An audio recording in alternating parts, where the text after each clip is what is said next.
welcome to a new episode of All Aboard, a vlog where I talk about board games and, well, all things surrounding that.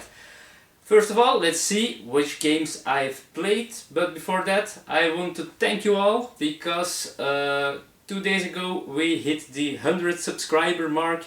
I know it's not a huge amount of people watching me, but still 100 is the first milestone. And actually I'm very happy with that. So maybe we'll get to a next one in a few months, but for now I'm happy with all of you 100 people who just, well, find it interesting enough to subscribe and to watch my videos. So thanks for that, very pleased about it. So now let's go and see what I've played recently.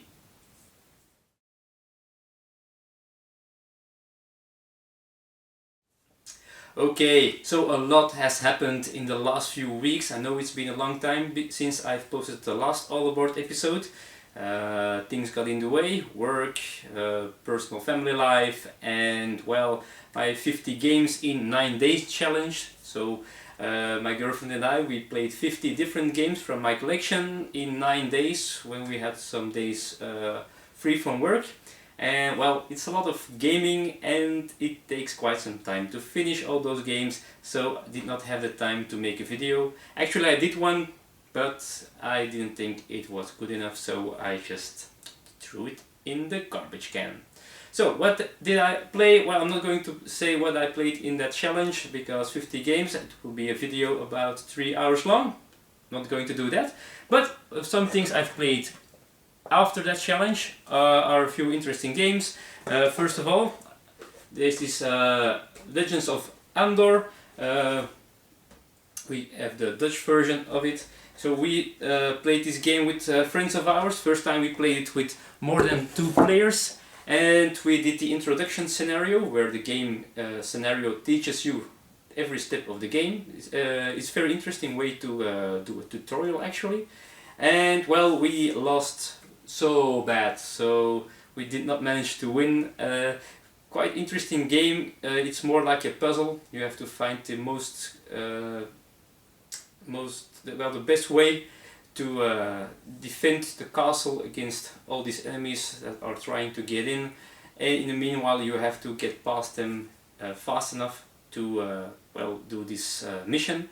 And the special thing about this is when you destroy a creature, so if you defeat an enemy, this time marker goes up, and when the time marker reaches a certain point, the game ends, and if you did not complete that mission, well, you lose the game. So you want to defeat enemies because you don't want them to get into the castle, but still you don't want to defeat too many enemies because the timer will go up and up and up, and then you're out of time and you lose.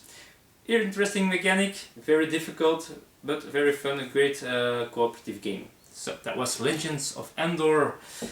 Next I played, finally, it was a few months ago since I played for the last time. I played a 2-player game with my girlfriend, and it was Imperial Settlers.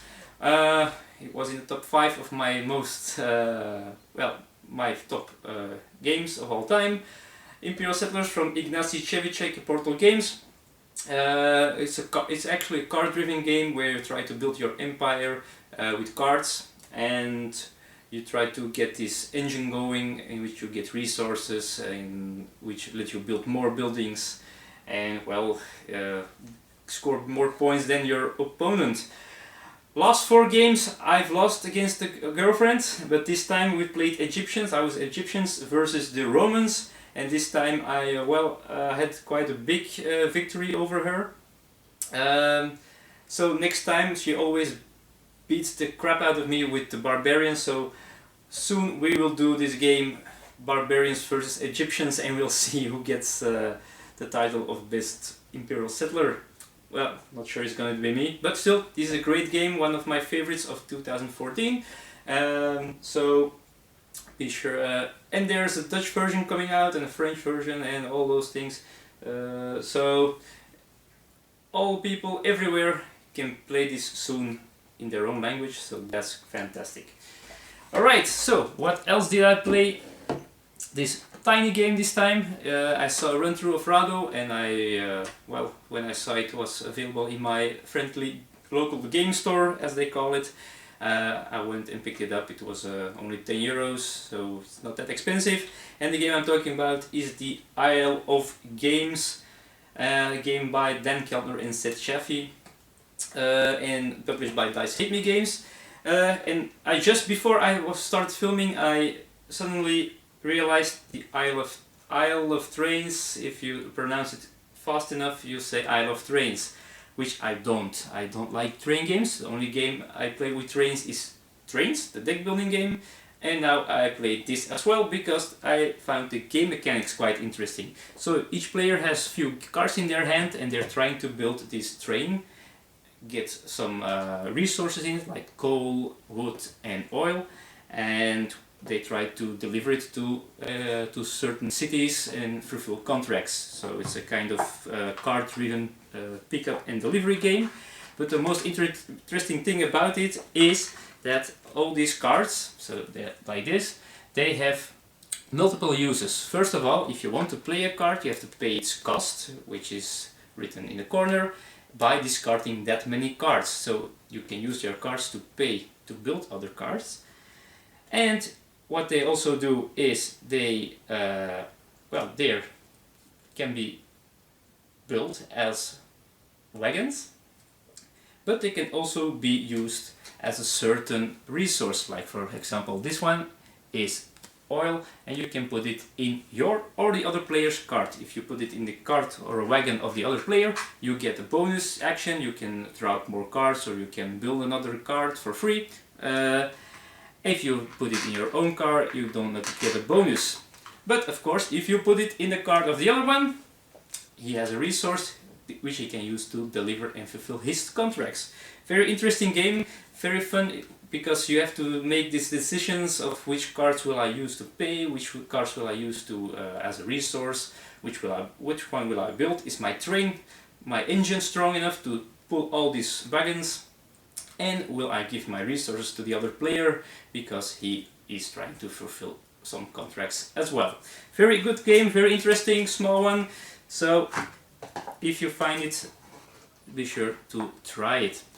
Well, I've played more games this week. We tried another expansion of Dominion because my friends are looking for an expansion, and well, I've been borrowing some copies from from friends to see which one they would like more. So we did that. Played a two-player game of 5 Tribes, which was quite good. I don't have the box here. It was not my copy. I didn't suspect it to be good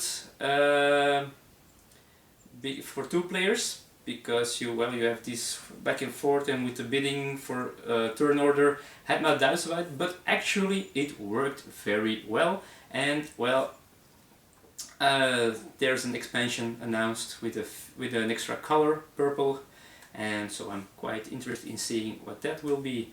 So that's it for now. So let's see what will be happening in the near future.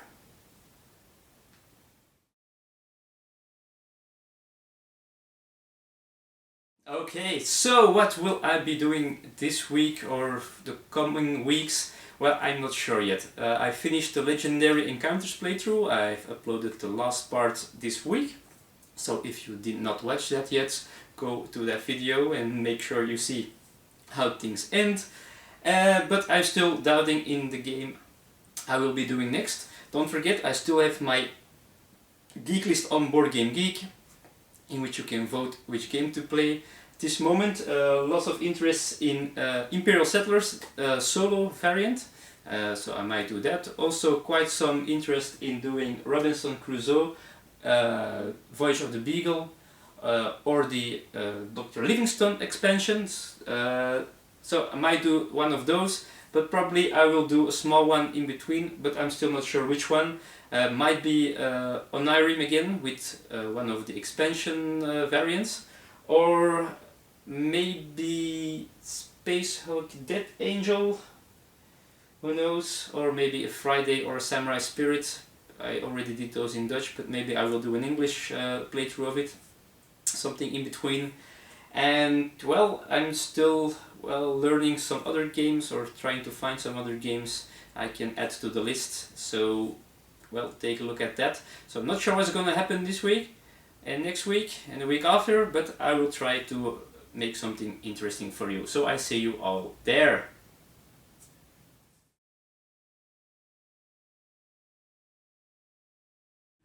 Well, this week's Kickstarter is a game by Mike Selinker, famous for many games and also for Pathfinder the adventure card game, which we just love here in this house. And he has a new adventure card game right now on Kickstarter, which is called Apocrypha, which uses the same idea of Pathfinder adventure card game. You go to different locations. I think they are called nexuses in Apocrypha. But there are lots of similarities, but there's a very darker setting, not the fantasy setting, much darker, much with the special monsters, with some strange things going on, and with more personal character involvement. So I'm quite interested by seeing that. It's already funded. They are reaching more and more stretch goals. So if you like this idea of an adventure card game with a little more, maybe a more adult setting, much more grim, more role-play-ish feeling about it, you can even do a roleplay variant with the Game Master. So if you're interested in that, just don't hesitate and check out the Kickstarter page, and maybe it's something for you. There are a few videos of Mike explaining how the game works, and there's also a basic beta or alpha version of the rules already online, so you can already read it and see how the game approximately works. So Apocrypha, my Kickstarter game of this week.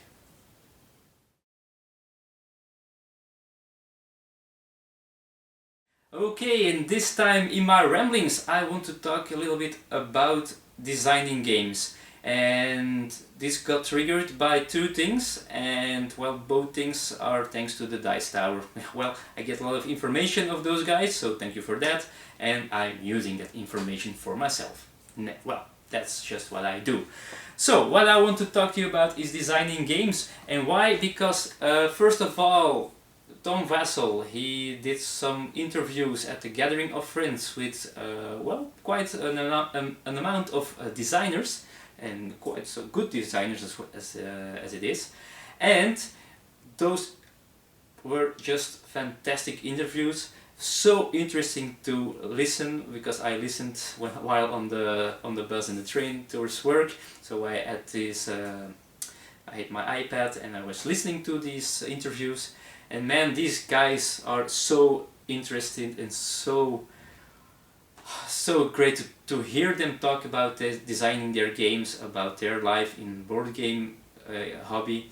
And if you are just a tiny bit interested in designing games or in how it all works, just go and watch all these interviews on the Dice Tower channel, because well, me as a gamer, but also as a guy who has this little tiny dream of making a game myself at one day, well, it was so intriguing to listen to all their stories.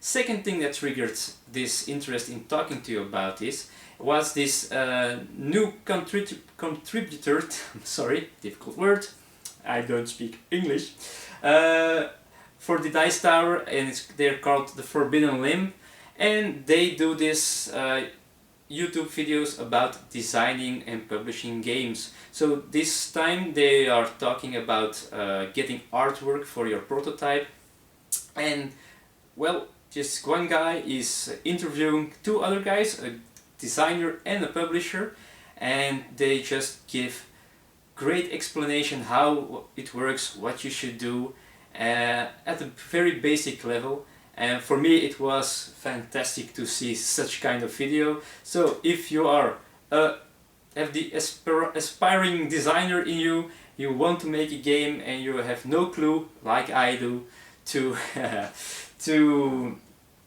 see how everything works, be sure to see that video and to subscribe to them, because I think we can learn a lot of them.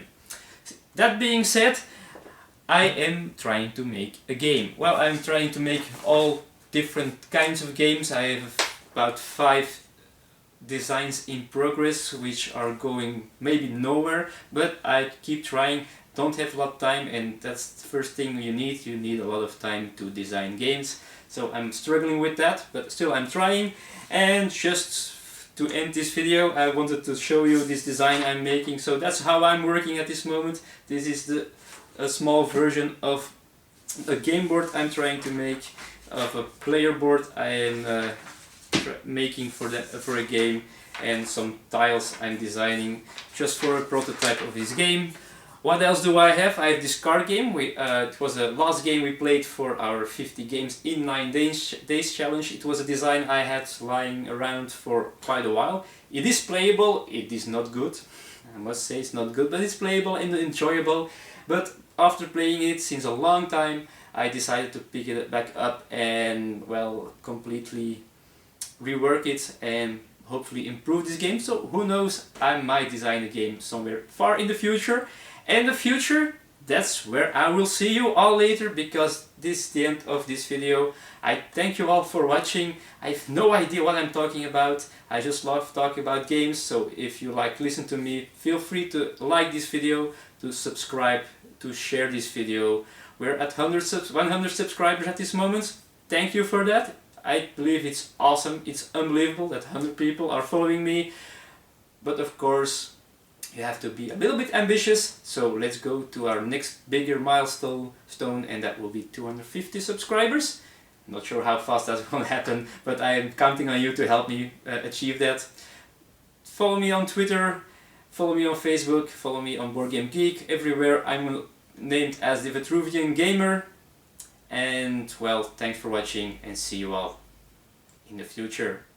Bye bye.